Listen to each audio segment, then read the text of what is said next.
I don't have to be a war strategist to see it. I saw it on the map. And you see the brave Ukrainian soldiers and people are already taking back more than half of what Russia has occupied. Well, we thank God for that. And we are in debt to them. Because if they take all the border all the way to Belarus and continue, then they will have bases everywhere around the European border. And they will attack any European country anytime, easily, if they have bases already. And are prepared and equipped everywhere they want. Just they would attack one country after another in Europe. Because they want to control all of Europe and the world as well. With the backing of their so-called allies. And you know what I mean now. And Europe is still sleeping. First, because they have such good, favorable supply of gas, cheap and all that, and all kinds of things for their household, or their development, for invention, all kinds of things. They also depend on each other. So for Europe to cut away the relationship with Russia, it was also truly a historic kind of action that they decided that way in order to show at least support to you in spirit. This is very, very, very admirable of them already, because that cost them a lot also. And they were struggling to try to find a replacement for all the fuel that they used to depend on Russia to have. So in this world, talking about all this, we can see well that we all depend on each other to live.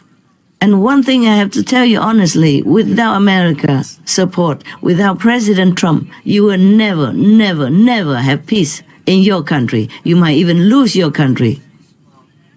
Because Europe wasn't ready for war.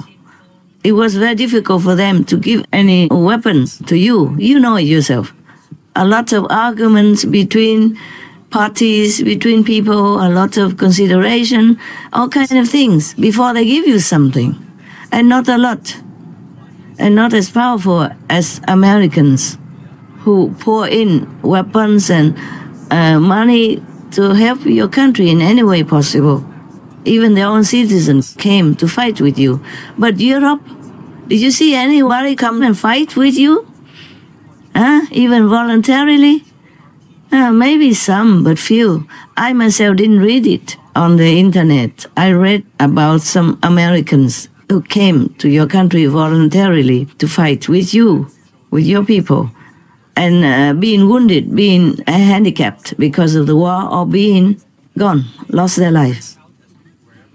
And Americans can't keep doing this. Even President Trump wants to continue to help you with all financial support and weaponry support, but he can't do that because he has to answer to his country. Why would he spend all their tax money on the nation that they don't even have anything to do with, far away in European continent, And not much help to America either, yeah?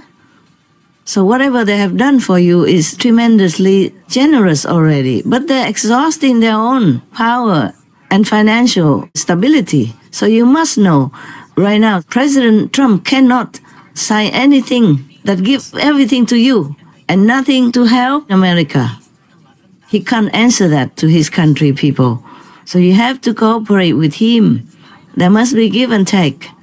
And would you rather be left alone without American weapons and finance and support on a permanent basis? And you want to do a deal with Europe? Oh, please. I don't know if Europeans have enough equipment, manpower, and expertise to do business with your country. And whatever that mineral deal is, I don't think they can fulfill it. Well, at least not after a long time. And by that time, your country might be gone already. I was surprised that during the first period of the war, NATO didn't help you. They didn't want to do anything for you. And even shrink your defense to limit it. They didn't give you a no-fly zone even. And meanwhile, Russia was eating up your border with all the European countries. And it has to take me, a little countryside woman, who is not in the political arena, to point it out to them at her own risk. So do not rely all on Europe. They have goodwill, they mean well, but I don't know if they have enough power and equipment to help you in the long term without also exhausting themselves physically, financially, in any way. Okay? The European people, the majority of European countries, they're peace-loving countries also. They are not born for war, except some World War I. World War II started by one or two countries, crazy people. But most European countries, including their leaders, even if they are bad, they don't want war. Nobody wanted to make war. So they are not in the mentality to fight to death with you, like your citizens right now, or since the beginning of the war. They don't have such an interest to put all they have in war. And without that fighting mentality, like what your country have right now, they can't win. They can't win. And you'll be left alone. And then your country will be gone. And that will be the most sorrowful, painful thing for you to live with until the day you die. After 3 years of war, how much suffering already. And now Europe wants to show their strength and to show that they are your friends, better than the Americans. How long can they support you? So think about that. Also, you can't blame them, as the Europeans just took a breath from a war, rebuilding their lands and enjoying their prosperity in peace. It is not fair for them to sacrifice their lives, to be forced into war, just because someone else wanted it. One man's pride is nothing compared to the whole country's wellness and world peace. So please, reconsider.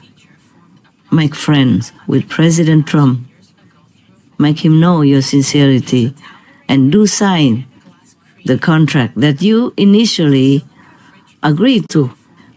Do not turn away from that contract of that peace deal. Okay? If you continue to work with the Americans and Americans have interest in and business with your country, that means Russia will more likely leave your country alone. They wouldn't dare to make war with America. Please consider that. It's my humble opinion, but it's logical. Please consider. Please forget yourself. Even if you are a president and you're a hero of the country, and I even offer you the Shining World Award for bravery because I admire your courage and your passion to protect your country. But even then, we are nothing. President Zelensky, we are nothing. We're born with nothing, we'll die with nothing. We just have to live for others. Doesn't matter how much trouble, how much damage is done to our pride, okay? Or could be our ego even. The bigger a position we have, the more humble we should be, especially in times of need, when we must forget our pride to serve others, to save the lives of those who are dear and precious to us. So please, be a great man. Control the pride, control the ego, just think of your country and peace in the world. Please, please, for all the children, for all the weak, innocent, fragile women in your country and in Russia. Please, be better than your enemy. Be something great that your children will admire, that your countrymen will be grateful for, and will be a good son of God, good child of God. God never wants any war. So you are a child of God, one of the children of God. Please make peace. And one thing, I beg both of you and all of you, the leaders in the world, please, please immediately install a system for veganism, destroy all the slaughterhouses in the world where all killing, war is going on every second of peace life in this world. Every little butcher knife falling down on any animal people, that is a knife to chop away peace in this world. It might not be immediately, but it will build up and make war again. So please, Your Excellency, great President Trump, Your Excellency, brave President Zelensky of Ureign, I call your country, please make peace with each other in the world and make peace with the animal people. They are, many animal people, are saintly beings. They're practicing yogis, bringing peace and love into this world. You can see all that from all the documents about animal people, how they help each other, even different species, how they rescue humans in dangerous situations, forgetting their own lives. Many of their examples, it should be a shame for humans to look and cannot even copy. Be great men. Be greater than a great president.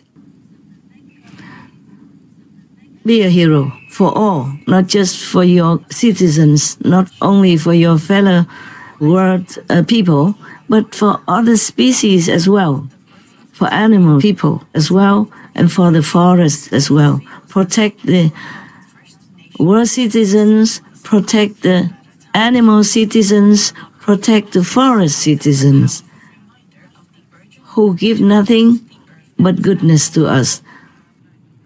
And now for President Putin. Please make peace, or you will go to hell, and no chance ever to get out. I mean it. You know, I don't lie. In several hells, you will endure tremendous suffering, dying but never can die, being burned alive non-stop, including war hell, where you will be chased, stabbed, shot, for example, relentlessly, without any way to escape it, even for 1 second. So please think about all this. No personal pride, not even about just one country's interest.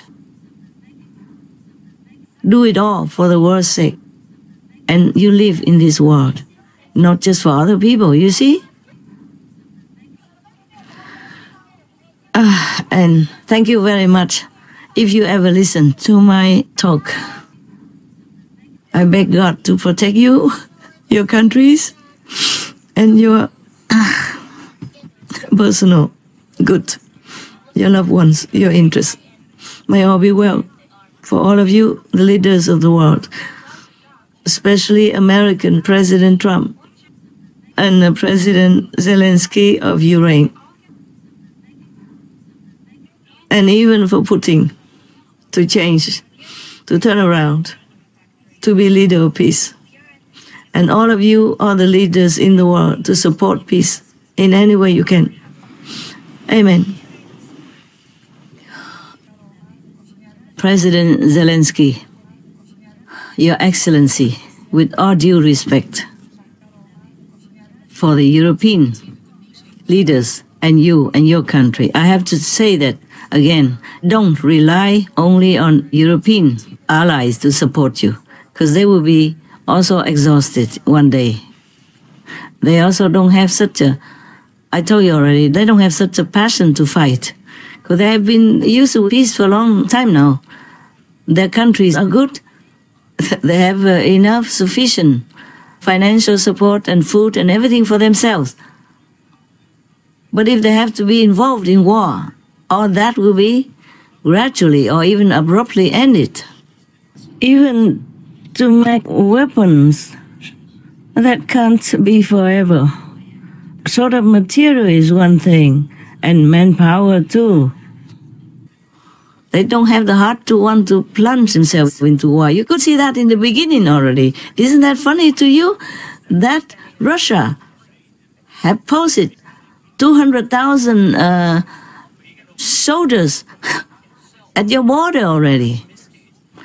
And even America warned you at the last moment that Putin will make war in your country in 24 hours. And nobody did anything, including your own. You didn't bring the soldiers at the border to prevent them from coming in. It seemed like a surprise to everybody. But the surprise lasted for 2 months. That is too much. I don't know where you were. Where were your people? Where were your soldiers? Huh? They already ate up Crimea, not like they didn't do anything. They already chewed away, at Donetsk, for example. And they are standing next to your border, 200,000 strong with equipment and everything. And your country, your leader, your, army did nothing to stop it. At least you saw it. Maybe you couldn't win because you're weak or something, but at least you show that you don't want it, that you're ready to fight. No, nobody at the border. And even in Snake Island, just maybe a handful of soldiers there, left alone there. And this is the border point as well, a strategic point. You didn't even do anything. You left them alone there, so the Russians came and just captured them all, even though they had such an admirable spirit. They did not beg the Russian or anything. They even swear to reply to the Russians who told them to surrender. They didn't surrender. They even replied to them with all courage and dignity.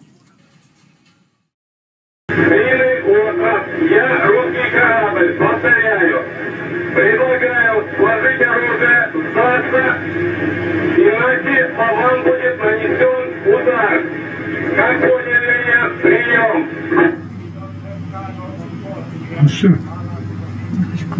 Нахуй тоже надо. На всякий случай.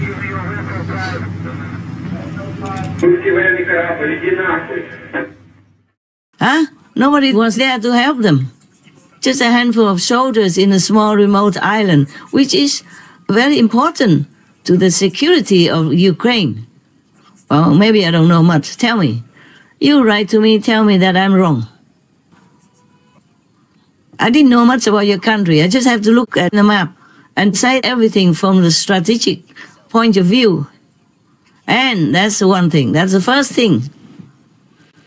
And the second thing, when the tanks of the Russians were already in your land, on the highway, queuing up for miles long already, stuck there because one of the front tanks was kaput, having a problem and could not continue. So the whole queue of tanks stood together on the highway, open for everybody to see. The reporter somewhere took those photographs and videos. But what did you do? Nothing. Huh? You could have done something there when they were stuck in that kind of stagnant position. Wasn't it easier to eliminate them or at least to fight or to do something? No, nothing. They just stood there. And later somebody reported maybe some of the Russian drivers of the tanks in the front didn't want the war, didn't want to go further, so they made their tank kaput, made their tanks not run anymore. And I think it's correct, because not all Russians are having the heart to kill. Russian people are humans just like you, like your country's citizens. They're just driven, forced to fight. Otherwise they would die, and their family will be punished also. That's why they probably thought of how to stop the war. This was the moment Pavel Filatov cut ties with Russia, tearing up his military ID and Russian passport, flushing them down a toilet in an airport bathroom in Paris. A few weeks later, this former paratrooper met with us to tell his story and share his disgust with the military he's risking everything to expose. И у меня постоянно стала возникать мысль навязчивая, что I kept thinking obsessively that literally, if I survived, I would do everything to stop it, to change something. Vilyativ was part of a military regiment that invaded Kherson, Ukraine in the early hours of February 24th. But even just a day before the equipment rolled in, he said soldiers were being misled about why they were there. Our regiment commander made us line up and said, "Stop spreading gossip. Stop calling home talking nonsense. I'm telling you, there are 3 more days of training and then you'll all be home." He said he only realized Russia was attacking Ukraine after an order came down for his unit to destroy a bridge. In a manifesto he later posted to social media, he described the disarray on the battlefield, a Russian military equipped with patriotism instead of good training, support, and modern technology. He wrote some soldiers began to shoot themselves to get the government money and get out of this hell. But I say this, Russia has now been captured by some kind of mafia. We were not told anything but march forward. The commander just told, "You are going there." We were going in a column. When we started to cross the border, I asked the commander, "Why are we doing this?" He answered me to shut up. I didn't know that I was going to Ukraine. They deceived me. We were told that we would go there and come back. They told us that we will go into the fields, set up tents and live there. We didn't ride deep into Ukraine when we were hit. My car blew up and I was pushed out of it with the explosion wave. We became captives in the town. We didn't shoot back. We became captives in the town. We didn't shoot back. We laid our weapons at once. We were deceived and sent to war like cannon fodder. I didn't think that I will have to kill someone. I knew nothing. I was afraid. We are being sent to war like cannon fodder. Everyone gets shot at once. We were going in a column and almost everyone in it dies. I didn't want to fight. I wanted to live. I will say that Ukrainian military are nice guys. They did not hit me and gave me food. For what? Everywhere here live peaceful people and no one wants war. No one attacked Russia and I don't understand what they want from this war. Etc. But your country's army, you yourself as leader, was doing nothing. Even if you lose, symbolically fight or make a negotiation or something or else, nothing. So at some point, some areas, the ordinary Ukrainian citizens with empty hands went to the street and told the Russian soldiers to go home. And the whole Europe was silent, that you could drop a pin and hear it. So now you're going to rely on Europe and forsake America? You can afford that? Even all this time, 3 years long, if America wasn't there, you already be gone president. Even though you're brave, you're courageous, and you love your country, your family, your people, you'll be gone already. If in one piece, then you're lucky. For 3 years long, you have become a great hero. Your people love and obey each and every of your commands with so much respect. But don't get used to this mighty position and power and make it a habit to expect all you meet to treat you the same way. President Trump is not one of your subordinates. He is the commander-in-chief of the most powerful nation on earth. Remember that when you have the chance to see him again. As for now, your country needs him. You need him. So please, forsake your pride. Forsake your leader type in war that you're used to for 3 years. Think logically. Check all the facts before you omit President Trump's suggestion from your peacemaking list. You must work with him. You must. M-U-S-T. You must work with President Trump. He's the one you can trust. Well, at least compared to Putin. It's not my country. You are not my president. Your people are not my relatives, friends, nothing. But I cannot help but feel pain, as if their pain is my pain. That's why I'm defending myself right now also. I'm not giving you advice for free, just because of your country, only for myself. I have the right to defend myself, to protect myself from pain. Related pain for your country, from the war in your country.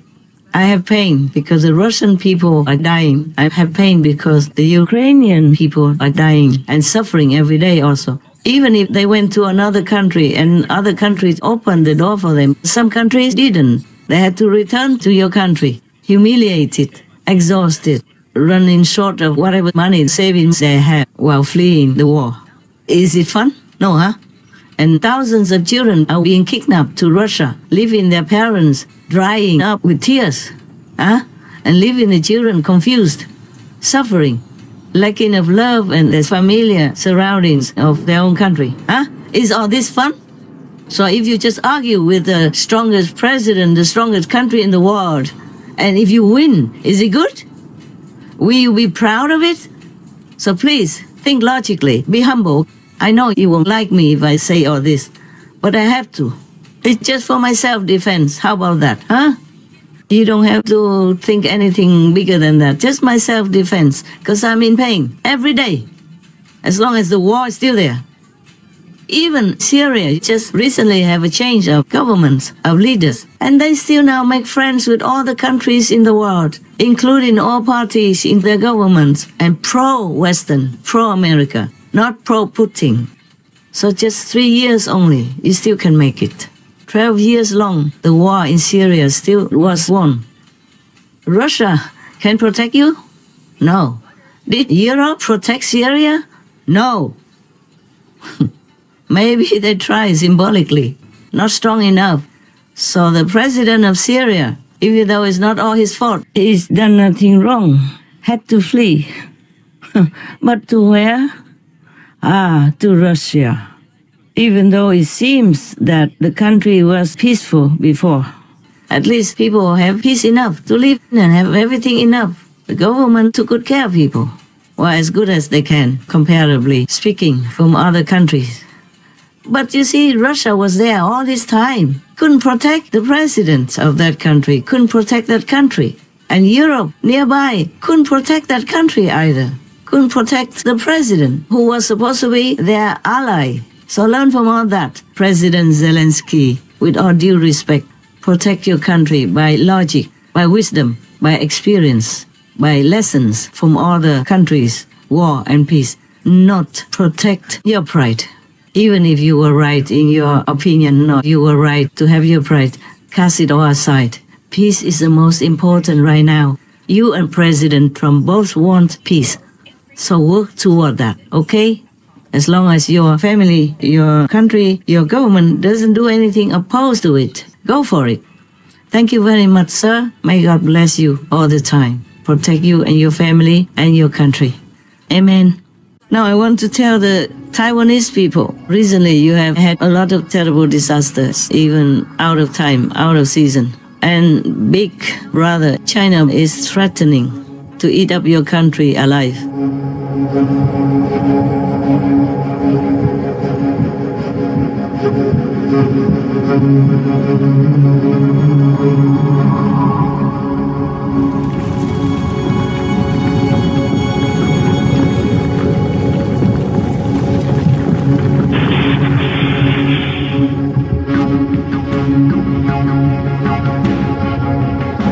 When a magnitude 7.4 earthquake struck Taiwan's southern Hualien County a year ago, The biggest storm to hit Taiwan in nearly 30 years.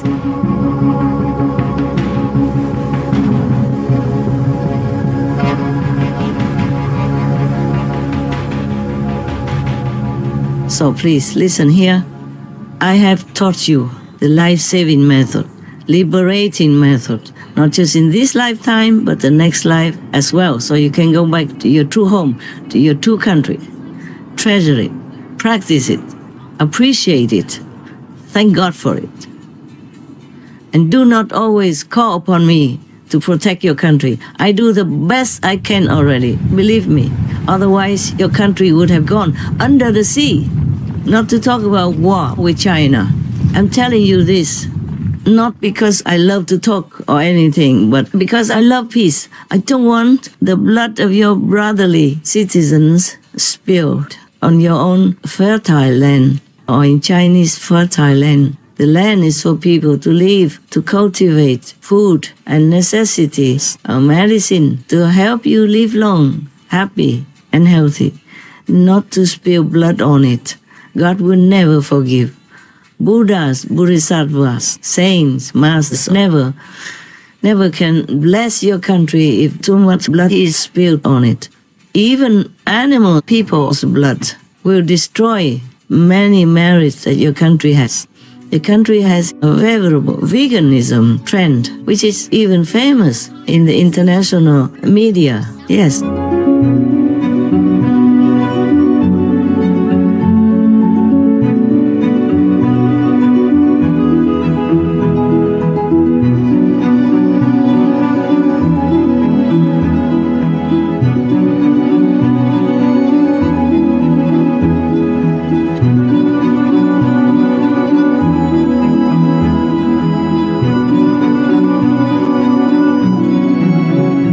Etc. You should be proud of it. They list your country as vegan-friendly, one of the most vegan-friendly, one of the few vegan-friendly countries. They list Taipei as favorable for veganism, for vegan restaurants, delicious food, and all kinds of things like that. It's very favorable for Taiwan.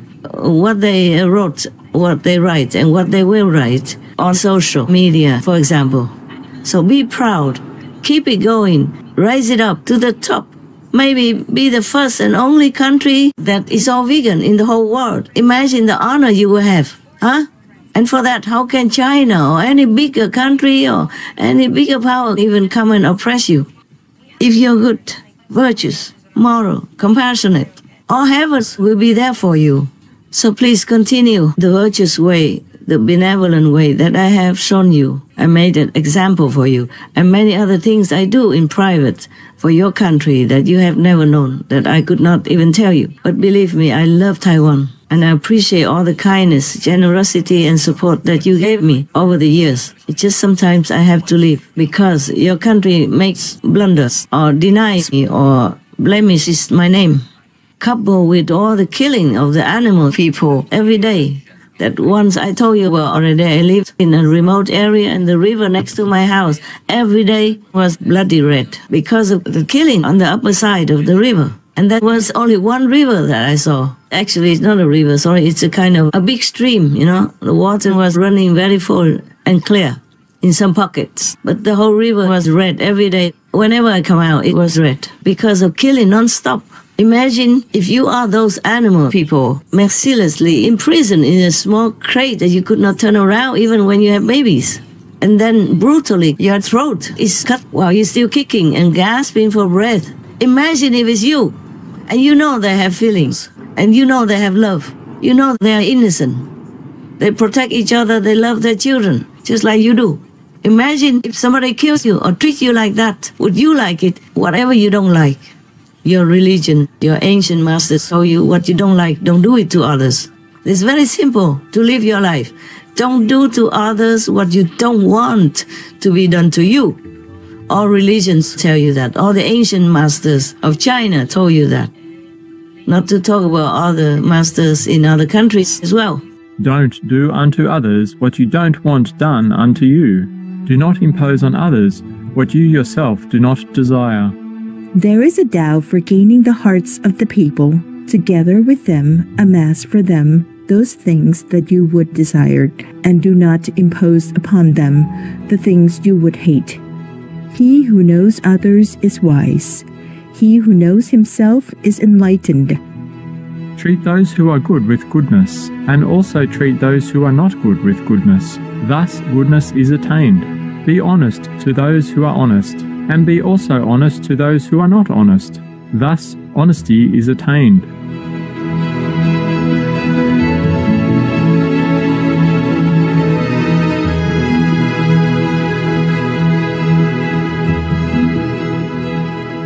Etc. China was originally, traditionally, a religious country that respected monks and nuns and masters and the Zen tradition. But it's just talk now.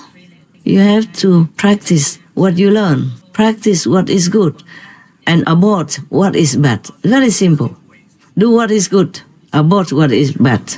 Not abort your children. All of you, the citizens in the world, are you human or not? Even animal people, you call them beasts. You look down upon them, you kick them, and you eat them, and you say, oh, they're just animals. They don't kill their children.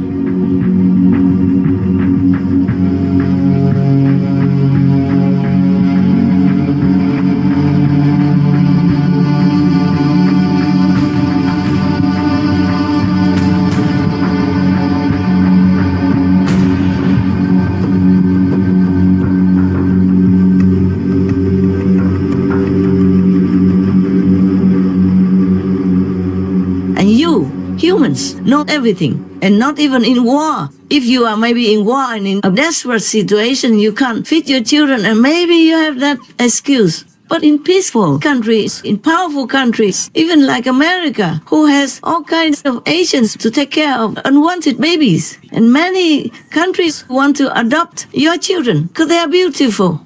But no, you have to kill your baby, your children, your own blood. What are you? Ask yourself. Don't blame the war. You make war with your own blood, your own children. How can this kind of energy not burst into war? And don't think that America is all that safe. If you continue to do this, war will be upon you. Maybe not a big war, but a small war. Yeah, don't even blame the terrorists. You push them to do it. Inside, nobody can prove it. But I know it.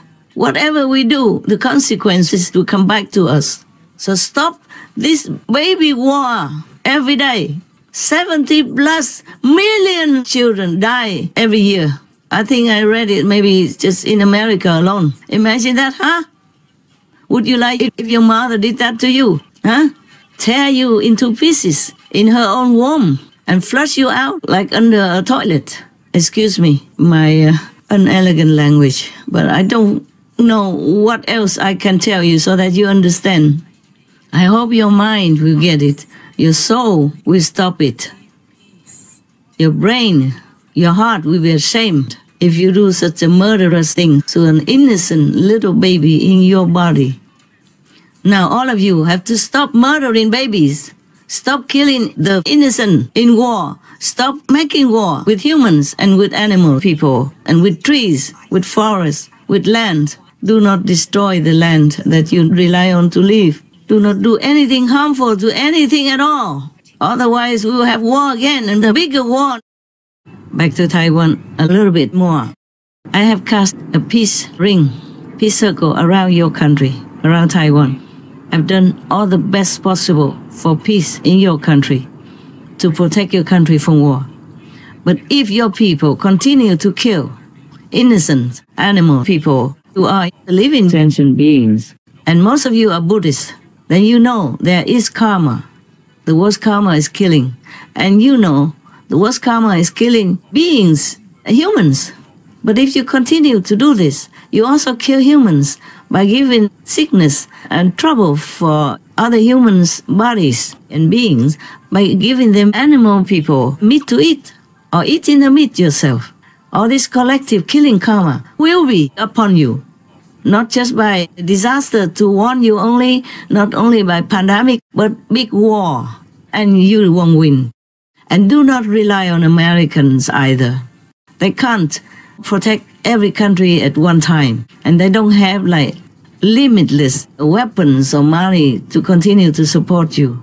They don't have the manpower to bring all there to kill or to be killed just to protect a small island like Taiwan. And you know China, they don't have the mentality of leniency, you know that. So please, be vegan. All the leaders of Taiwan, make people be more lenient, be more compassionate, be more benevolent. I don't care if you follow Catholicism or Buddhism, both real doctrines teach people to be compassionate. So be vegan, all of you, and show the shining example of compassion, mercy, benevolence, according to God's law, according to Buddha's teachings. Now I hope you all listen to my talk and change your way of life before it's too late. Before you see more tsunamis, before you see more earthquakes that destroy the whole nation, even, that really break the whole nation into the ocean. It will come this year. You don't have to wait too long. If you guys, all of you, continue this way, that way, destroying the planet, destroying God's creation, and pushing yourself away from God's love and God's grace, then all this will happen.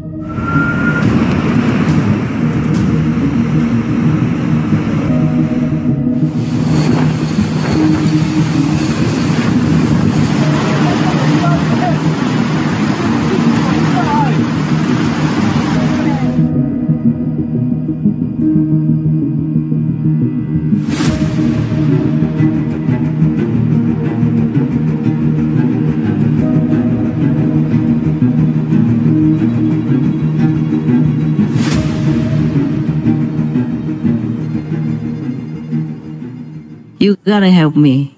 You got to. You have to be good. Be vegan. And keep peace with yourself, with your neighbors, with your friends, your lover, your boyfriend, girlfriend, your anything concerned with you, huh?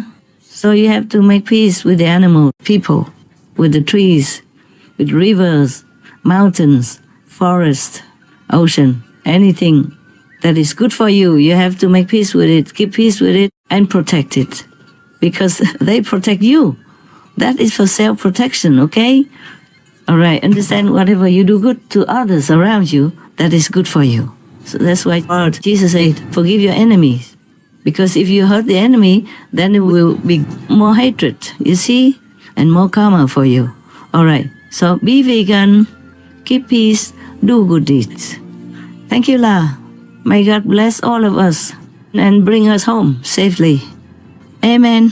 Thank you, God Almighty. We love you.